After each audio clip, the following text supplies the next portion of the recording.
I'm Gene Grant, back at the table with this week's Line Opinion panelists. There's another story that caught our attention this week. A new TASER program would automatically redact and blur lapel camera video. You might have seen this on local news.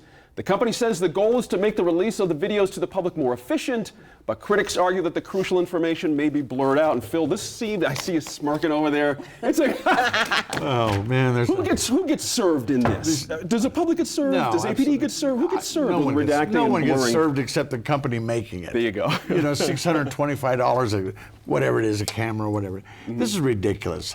We've got to see what's going on. Right. You know, this benefits the police officer as well. When some idiot, I was looking on YouTube or something, where some lady's screaming at a police officer. Then she goes down and files a complaint. Well, the video showed she was out of control. That's right. So it benefited the police officer as well. Mm-hmm. It works both ways. We don't need to cover this up. They do cover it up for children, for young kids, teenagers, that type of thing, underage, and unmarked cars and undercover detectives, that type of thing, which makes sense.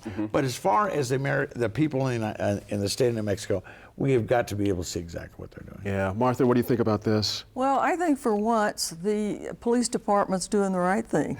They said we're not going to go with it. We're not even going to go to the training session for these new cameras. We have the ability to do it ourselves, and as you said, they said juveniles, undercover officers, undercover vehicles, we already blot those out. TASER is saying they might blur out sensitive police equipment. Right. Now, what does that mean? Too, right? You know, when you're confronting a homeless guy in the hills, what is sensitive police equipment? Is it the dog? Is it the rifle? What is it? Right, exactly. So, as you say, it works both ways, and I think APD is doing the right thing this time. That's right. Rob Nicoleski, this might be the quote of the year from the company that makes tasers. They actually call this the future of the Freedom of Information Act, which is an amazing thing to when you think about what the Freedom of Information Act is supposed to do. Kind of Orwellian. Right, exactly. Yeah, that reminds me, there was a few years ago, Gotti Schwartz, who used to be the news reporter at Channel 4, was across the street from the Roundhouse. It was at the Para building, and was shooting something, and some of the Para employees were upset and told him to shut off his camera. And the quote of the year was, this, because Gotti said, hey, I'm on public property. He goes, this isn't public property, it's state property. Oh dear, oh dear. All the more reason, Vicki Harrison, we should all be very careful about these things. I can see where the company's coming from. They got this new gizmo, new technology. They'll probably upsell some people with it, make some more money with it. But I don't think these people have clearly thought about the ramifications of this new technology, because it doesn't really serve anybody, as we're all agreeing. That's the most horrible quote ever. Right. This is the new FOIA of the.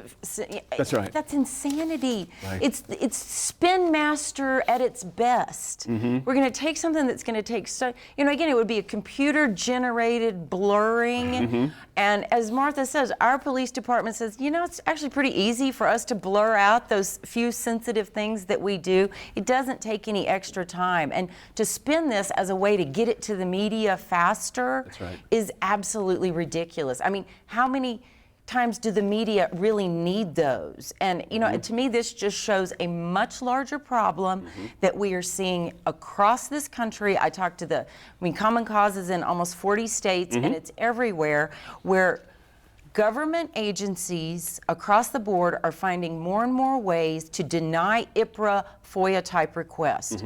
And I'm hearing this from journalists. I tell people I've been doing advocacy work for over 2 decades in New Mexico. I've never done an IPRA request. Because I just call up the agency and ask for something. Right. That's the way it should be. Right. Now, reporters are routinely told, you've got to put it in writing in an IPRA request, and we've got X amount of days to respond, and then X amount of 15 days to really get the information to you. It's ludicrous, and it has to stop. 15 days will be a year as far as news cycles go. It has to stop. Interesting point Vicki just made, Phil, is that the City of Albuquerque APD, speaking of Martha mentioned them earlier, admitted wrongdoing in denying Channel 13 KRQE.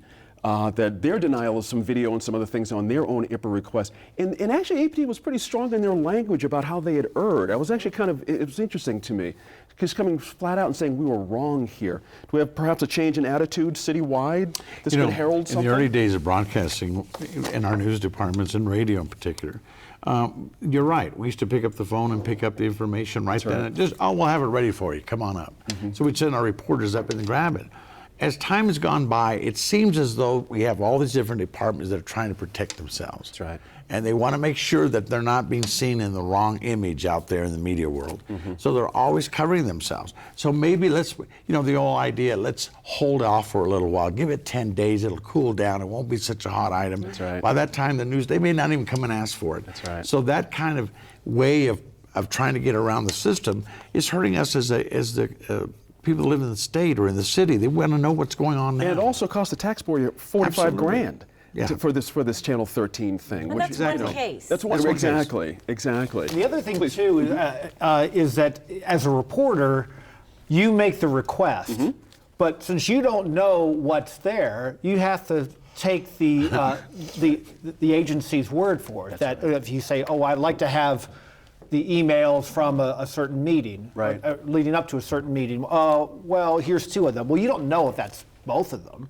And I was encouraged, but also disturbed by the Channel 13 story. Encouraged because the Albuquerque city of Albuquerque admitted some mistakes, but I also was disturbed that they lied. And Straight up, didn't they? It was interesting. Where's the penalty there? Yeah, $45,000, which costs taxpayers. Right. Not them. And shouldn't there be some punishment for the individual people who lied? That's interesting. That's an interesting point, Martha Burke, that Rob just made. Because APD says straight up, we should not have denied people access, and we were wrong to do it. But they still did it, as Rob's making the They point. still did it. Right. And, there should be some kind of punishment, absolutely. Even if they just announce this person has been internally disciplined. Right. They don't even have to say they fired them. But That's at least that's a good faith effort that the public can look at and say, well, they're trying to do something here. Sure. But to just say, we did it, too bad. Right. That's not going to fly with What the kind of public. faith does that leave for advocates, for taxpayers, for everybody else? I mean, admitting guilt is one thing, but I think Rob's further point is it does not mean this will not happen again in the future. It doesn't. I didn't hear anything saying from them doesn't. saying we're going to resolve to not do this anymore. Yeah, new procedure That's or right. something. That's right. Well, there's been Exactly. we don't have a different SOP in place. We don't have better training in place. And this to me ties back to everything around our Secretary of State and an ethics commission. We are disillusioning our citizens. They're liking to put everybody into this whole thing. And if people feel like they're not getting the information, and again, that $45,000 was just for one case. That's right. I mean, we're up into the tens and hundreds of thousands when you look at the whole state and these kinds of denying FOIA requests, denying an IPRA request, and it does not do anything to restore trust in government, right. which in turn makes citizens not register to vote, not vote, not participate, not show up for a hearing, and it's killing our democracy. It is literally killing our democracy. I agree. You guys ever watch Veep? I love that show. Julia Louis-Dreyfus. I love Veep. Ever see the episode where they did the classic data dump? Someone made a FOIA request, so they sent like 80,000 cases of paperwork for them Happens to go. all the time. I'm sure that's the reason I brought that up. I'm sure you go through that all the time. Well, I get the It's a reporters classic sending way. me their IPRA request and what they get from it and saying, can you help me? That's Because right. I just got a PDF with 400 pages in it. That's right. So That's right. they have scanned a spreadsheet into a PDF, which makes it unaccessible because you can't pull the data out unless you re-enter everything. Again, that's a lot of why we say gamesmanship. things That's have to be right. downloadable, accessible, and searchable. Good for you. Thanks, guys. Thanks for all for being here this week. Visit us online at NewMexicoInFocus.org to hit what these guys have to say about a new report on $7 million in federal money that was apparently misspent here in New Mexico. I'm Gene Grant. As always, we appreciate your time and effort to stay informed and engaged, and we'll see you next week in Focus. Get a preview of what's coming up on the next New Mexico in Focus. It's easy. Sign up for our weekly email at NewMexicoInFocus.org.